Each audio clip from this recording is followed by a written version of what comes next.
Well, good day, and welcome to Chapter 9, Organizing Your Presentation. You know, why is organization important? Well, it's important because, we as listeners or readers or whatever we're doing to get the message, we don't want to have to hunt for the meaning. You know, I believe I've given you an acronym earlier. If I haven't, WIFM, WIIFM. What's in it for me? If you don't think there's anything in it for you, you're not going to listen to it. So if it's hard to follow, you're going to have a hard time figuring out what's going on.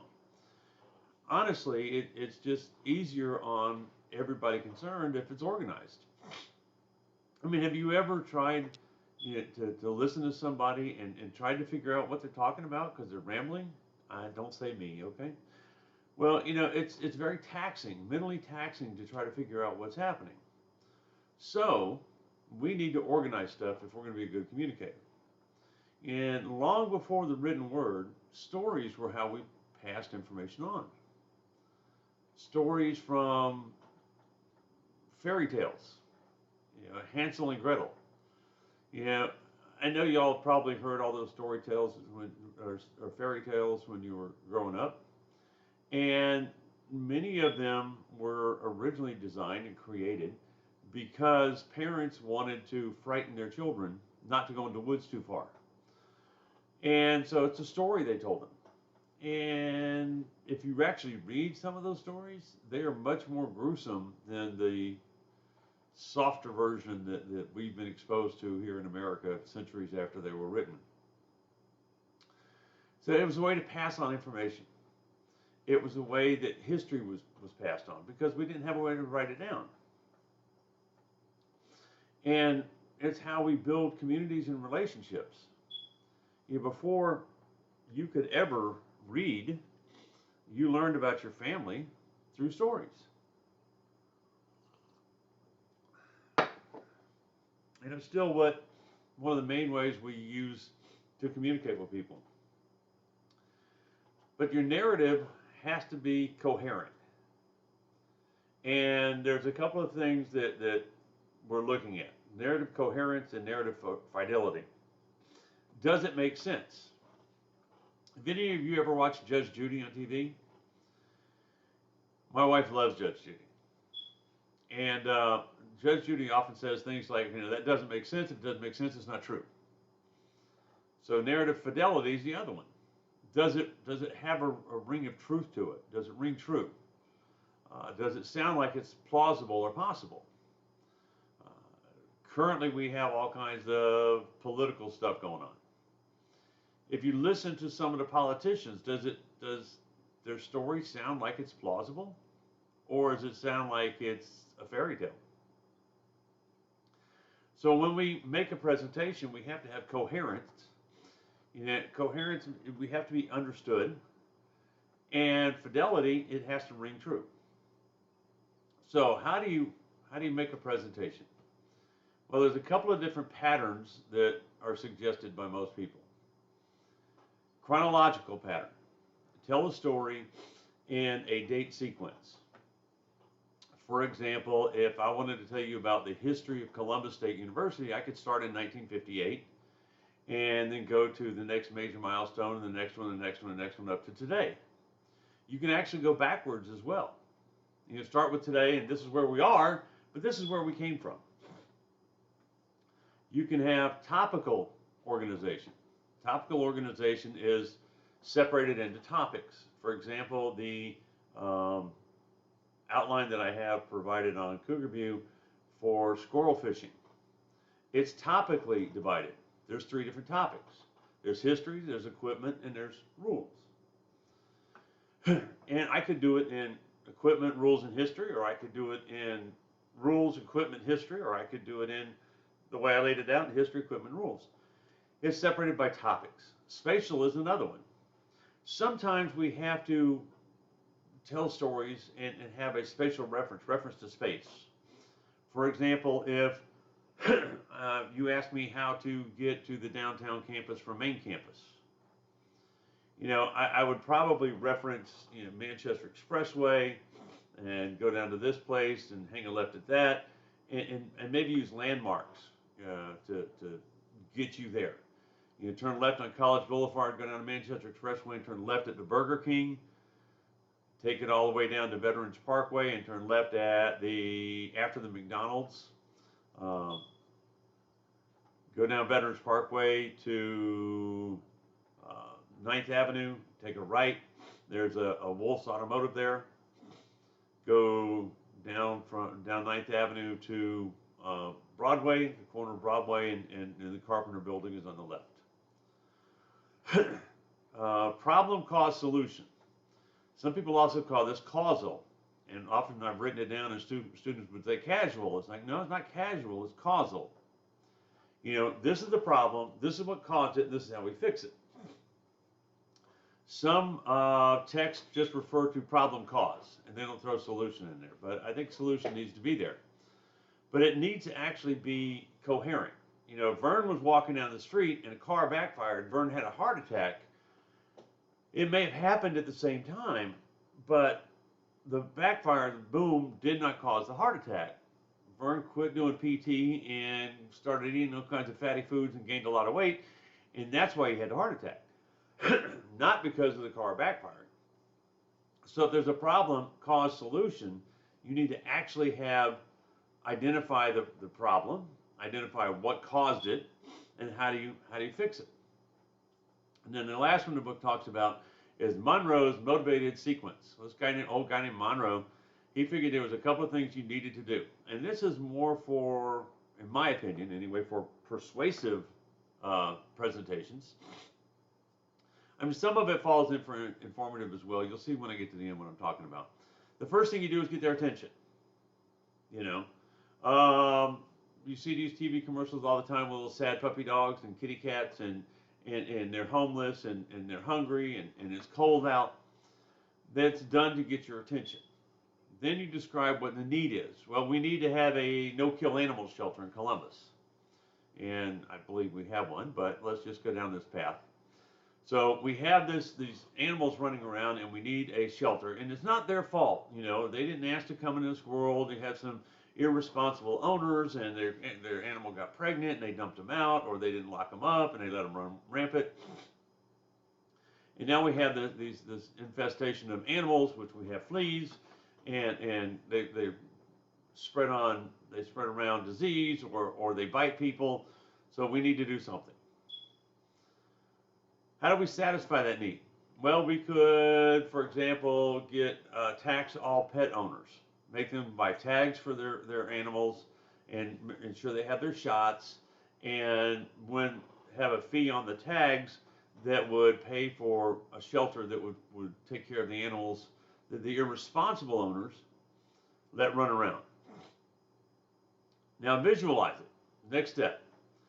Wouldn't it be nice to go to the park and not have to worry about that stray dog running around growling at your kids?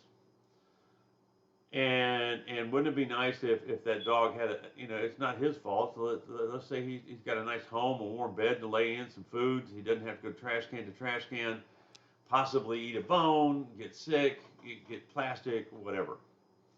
Action, and the action would be the persuasive part. And action would be let's create a tax on all pet owners. And somebody said, well, you know, if I have pet fish, I can't really get a tag on them and shots, but you'd have to be reasonable about the action you would request. So Monroe's motivated sequence is simply you get their attention, show them the need, show them a way to satisfy it, get them to visualize that satisfaction, and then call to action. What do they need to do to make it happen? Now we know how to organize it, and there's sample outlines in the book. There's a sample outline on Cougar View. You need to put it in an outline format. Well, if you remember, I've told you this once, and I will tell you more than once. You have 3 different parts of your speech. You have the introduction, the body, and the conclusion. And I've said before, people get lost trying to write an introduction. You can't introduce what you don't know. So write the body of the speech first. Write the body of the speech. Let us know what you want us to know. Once you know that, then you can write the introduction to it. And the introduction has to have a few things in it. You need an attention getter. An attention getter can be various different things, but you need to get our attention, grab our attention, make us want to listen to you. And it can be a question. You could ask us a question. How many of you have children? How many of you want to have children? How many of you have younger siblings? Any one of those would be a question that your audience could answer. How many of you think the prices of books are too high in a bookstore? How many of you think that parking is lousy on this campus? Anything that will get their attention. You could tell us a story. You could tell an anecdote and say, you know, I got to campus and I couldn't find anywhere to park, and because I couldn't find anywhere to park, I was late for class, and I was late for class, and the teacher counted me as absent, and that happened too many times, and I got thrown out of the class because I was late too often. You could tell us a personal experience, which would be an anecdote in many cases, like I was late to class all the time. You could quote somebody. You know, quoting is often a good way to get people's attention, especially if it's a quote that they're familiar with, or if it's a moving quote that will make them want to learn more. If you quote, make sure that you cite. We've talked about that before. Quoting, you know, ask not what your country can do for you, ask what you can do for your country. John F. Kennedy. I have a dream, Martin Luther King. I don't know how many different websites that have different quotes on there. So if you want to start with a quote, one of the things you can do is go to a website, you know, and say, you know, quotes. And quotes about love, quotes about money, quotes about whatever, and find one. But if you do, don't cite that website. Go to the source. If that website said Mark Twain said it, find out where Mark Twain said it and cite it from there. You can use humor. I've discussed this once before, and I'll discuss it again because humor is a tricky slope to deal with. Humor is great in many aspects, but usually if I use humor, I use self-deprecating humor. I'm going to talk about myself. I'm going to talk about me. You know, like I told you, my wife likes watching Judge Judy. She enjoys those CSI and all those other cop shows and forensic files.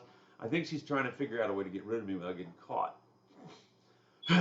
So, you know, I can say something like that, but I told you about that dual enrolled student that walked up and said, well, you know how women are. That's the worst thing you can do. He was trying to use humor to break the ice and get their attention, but he got their attention, but it didn't work well for him. I had a girl that stood up in class one day, and she said, how many of y'all like sex? Great question. Raised a bunch of hands. But he said, well, that's not what I'm going to talk about. It was a great question, and it was a great attention getter. But as soon as she said, well, I'm not talking about sex, she lost everybody. She alienated her audience in many aspects. It's like, well, why the heck did you ask me that question? So your attention getter needs to be relevant to what you're talking about. Your thesis, your topic statement, you got to tell us what you're going to talk about in the introduction. Introduce your topic to us. How many of you like sports? Okay. How many of you have heard of a sport called squirrel fishing? Okay, well, I'm going to talk to you today about squirrel fishing. Basic, quick, to the point. A thesis statement needs to be one sentence that tells us what you're going to talk about. Credibility. Credibility is something that many students forget to put into an introduction. They don't realize how important it is. If you were going to give us a presentation and I'm going to listen to you, basically my first question is, why should I listen to you? Why should I I mean, what do I care? If something it's important to you, but you don't tell me anything that makes me realize that you're a credible speaker, why should I? There are numerous, thanks to the internet, theories and conspiracy theories and stuff going around, and people always tell us this stuff, but they don't tell us why it's important. I mean, how do you know? So if you've studied it, if you've researched it, if I'm blind, okay, well, I can talk to you about blindness because I'm blind. I was in the military. I can talk about the military. I've traveled the world. I can talk about traveling the world. But in the introduction, I need to say something like, many people don't understand blindness, and I didn't either until they told me I was blind. Or I could say, serving your army in the military is an honor and an experience that most people carry with them the rest of their life. I served for 20 years, and I'm very proud of that. I could talk about culture and say, culture is my favorite topic. I love culture, but I've had the experience of going to 27 different countries and experiencing culture that many people never get to experience. And so if you understand culture, it's much easier to understand other people, and you'll find out that most people are alike in many aspects, more so than they are different. So establish your credibility and preview the speech. How many of y'all heard about squirrel fishing? Well, I read a lot about squirrel fishing, and I tried it once or twice, and it's pretty fun. But today I'm going to talk about squirrel fishing. I'll talk about the history, I'll talk about the equipment, and I'll talk about the rules. Preview the speech. Go into the body of your speech. Transition to the body. First, let's talk about the history of squirrel fishing. So you're going to talk about something, tell us what it is, and then when you get to the conclusion, transition to the conclusion. And in conclusion, that one drives me up the wall, especially after hearing about 20 speeches a day. And in conclusion, and in conclusion. And there's other ways you can do it. And in conclusion, to sum it up, what we talked about today is restate your topic. When you give a presentation, you want to tell us what you're going to talk about 3 different times. Tell us in the introduction or the preview, tell us in the body when you talk about it, and tell us in the conclusion that what you talked about. Because more often than not, we remember one of the last things we heard, not the first thing we heard. And we remember through repetition. That's back from the storytelling aspect of stuff. The more we hear stories, then the more we remember them. And sum up what you said. Give me a summary of it. Don't give me a list. And in conclusion, today I talked about squirrel fishing, the history, the equipment, the rules. Goodbye. Doesn't leave me with anything. And to sum it up, we talked today about a sport that many of you have never heard of. It's called squirrel fishing. And we talked about how the history is pretty convoluted. Nobody knows exactly where it came from. We talked about the equipment that most people have laying around. And we talked about the rules, which, you can make up as you go. The basic rule that you have to follow is you're getting a squirrel in the air. Then how you want to calculate it after that's up to you. That lets us know what's going on. Make sure that you transition between topics. First I want to talk about, second I want to talk about, and in conclusion, because it helps us to follow what you're doing. Well, that's chapter 9, folks, in a quick, short summary. So make sure that you watch the video. Hopefully you've watched it. Make sure you go over my speaker's notes. That's a summary of the stuff in the text. And make sure that you comment in the discussion by Thursday, as well as comment on 2 of your peers by Sunday. I hope this helps. Y'all have my email. You have my number. Let me know if I can help you. Have a great day.